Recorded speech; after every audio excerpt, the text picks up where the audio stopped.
Okay,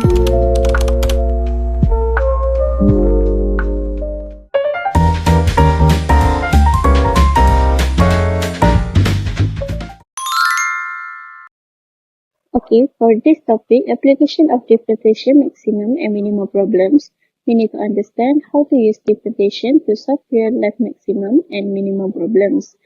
We need to apply geometry formulas to solve them. These are the geometry formulas that usually used. Steps for solving maximum and minimum problems. First, draw an appropriate figure and label the quantities relevant to the problem. Second, find a formula for the quantity to be maximized or minimized. Third, identify the quantity to be maximized or minimized as a function of one variable. Fourth, find the value of x when dy over dx is equal to 0 or f prime is equal to 0. 5. Find d squared y over dx squared or f double prime x and substitute x from 4 to difference between maximized and minimized value. If f double prime x is more than 0, it is minimum, and if f double prime x is lesser than 0, it is maximum. 6. To determine the value of y, whether maximized or minimized, substitute x into y.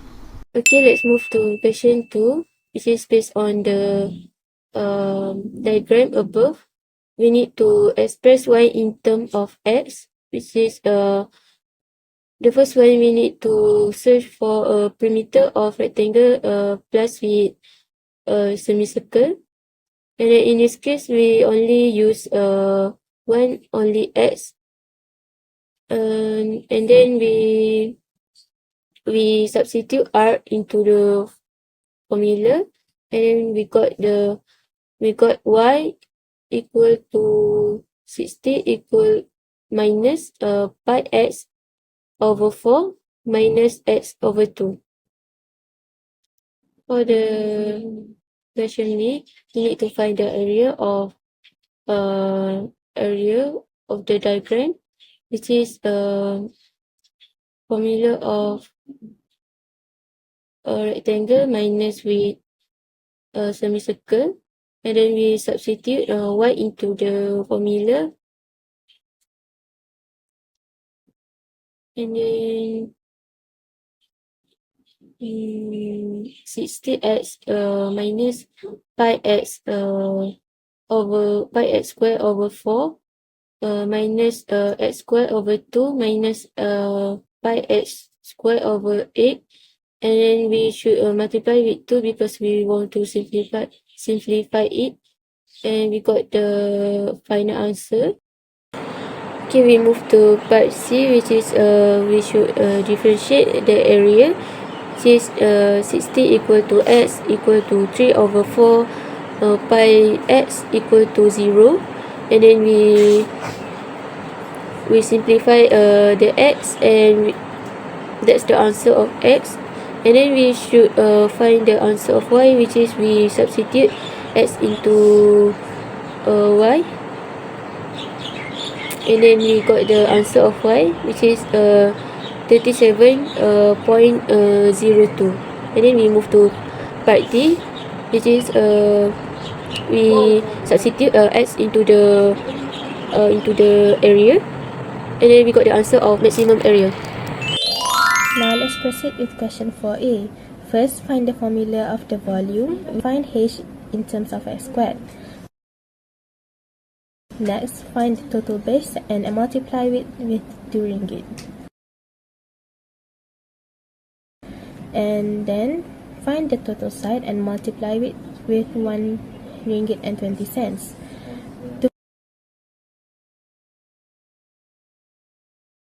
find the side cost, you need to substitute the h with 60 over x squared, and the total will be 288 over x.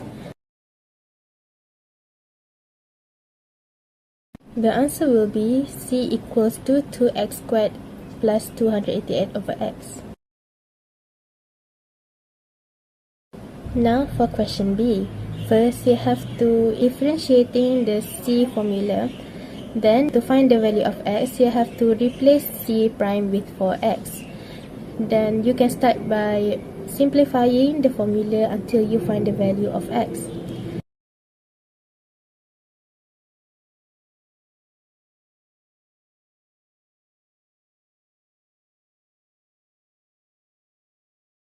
Next, you have to substitute the x in the formula of h to find the value, which will equal to 3.47 meter. That's all. Okay, for the next question, it's given the volume is r squared multiplied by r squared minus 8. First, for this question, we need to expand it, and it will be r power of 4 minus 8 r squared. And then we need to differentiate it, so we will get 4r cubed minus 16r. And after that, we need to find the critical point, because we need to find the value of r so that the volume of container is a minimum. So we need to set the derivative equals to 0. But before that, we need to factorize it, and we will get 4r squared minus 4. So I will set 4r for the first one and r squared minus 4 for the second one. So we need to set both to 0. And since the radius must be a positive number, so the radius equals to 2.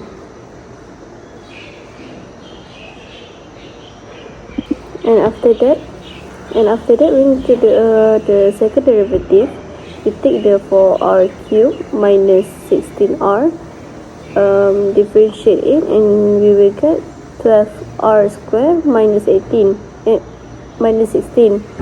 And after that, we need to substitute the r equals to 2 into, and then we will get 48 minus 16, and we will get 32 equals to 0.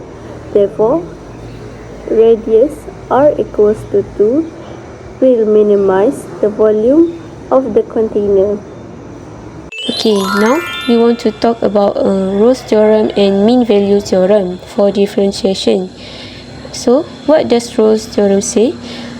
Okay, now let's consider a function fx that satisfies three conditions. First, fx must be continuous on the closed interval ab. Second, fx must be differentiable on the open interval ab.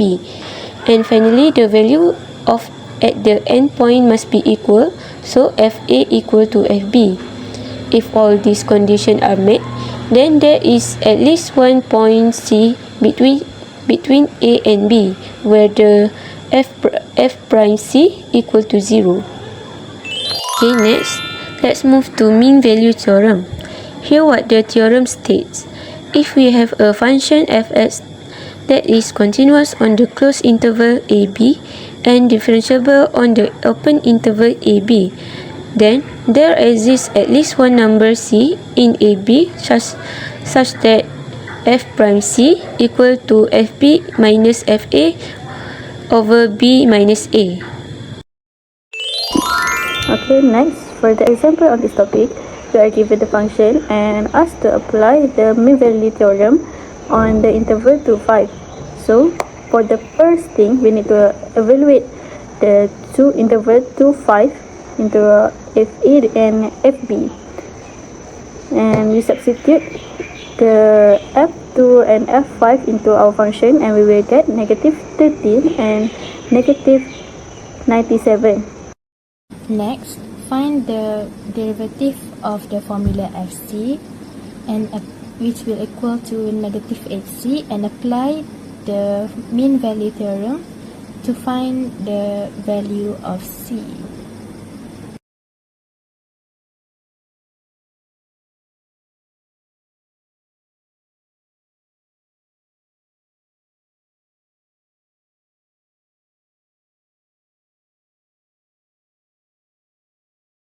Okay, for the last part, we should combine f prime c with other f prime c, which is negative 8c equal to negative 28, and we got the answer of c, which is 3.5.